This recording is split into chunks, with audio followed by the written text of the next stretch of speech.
السلام علیکم دوستو، کیسے؟ امید کرتا ہوں کہ آپ سب خیر خیریت سے ہوں گے۔ دوستو، پاکستان بمقابلہ بنگلہ دیش دوسرے ٹی20 میچ میں بڑا دردناک واقعہ۔ دوستو، پاکستان بمقابلہ بنگلہ دیش دوسرے ٹی20 میچ میں پاکستان کرکٹ ٹیم کے فاسٹ بولر شہین شاہ آفریدی نے غصے سے جب بنگالی کھلاڑیوں کو بال لگائی تو بال اس کے ٹانگوں پر جا کے لگی، جس کی وجہ سے وہ گر چکے ہیں۔ اور اس حوالے سے آپ دوستوں کو تمام تر رپورٹ بتانے والا ہوں کہ اس وقت بنگالی کھلاڑی کی طبیعت کیسی ہے اور شہین شاہ آفریدی نے غصہ کیوں کیا۔ دوستو، پاکستان ٹیم کے سچے اور پکے فینز ہیں تو اس ویڈیو کو لائک کریں، چینل کو سبسکرائب کریں، بیل آئیکن دبا کر آل پر لازمی کلک کر دینا ہے۔ تو دوستو، بڑھتا ہوں ویڈیو کی جانب اور آپ دوستوں کو بتاتا ہوں اس حوالے سے مکمل تفصیل۔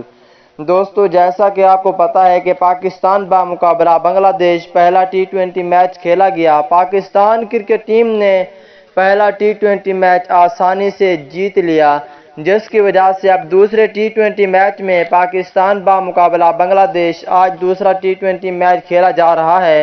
دوستو، بنگلہ دیش کرکٹ ٹیم اس وقت بیٹنگ کر رہی ہے۔ بیٹنگ کے دوران پاکستان ٹیم کے فاسٹ بولر شہین شاہ آفریدی کو بنگالی کھلاڑی نے شاندار چھکا لگایا۔ چھکے کی وجہ سے شہین شاہ آفریدی غصے میں آ گئے اور دوسری بال کرائی۔ بنگالی کھلاڑی نے شہین شاہ آفریدی کی بال کو پھر شاٹ لگائی تو وہ بال شہین شاہ آفریدی نے خود ہی پکڑ لی، جس کی وجہ سے شہین شاہ آفریدی نے پھر وہی بال ٹانگوں پر جا کے لگی، جس کی وجہ سے بنگالی کھلاڑی گر گئے اور وہیں پہ پھر اٹھ کے اس نے کرکٹ بھی کھیلی۔ کرکٹ کھیلنے کے بعد اب اس کی طبیعت کیسی ہے، اس حوالے سے جو تفصیل آئے گی آپ دوستوں کو جلد بتا دوں گا۔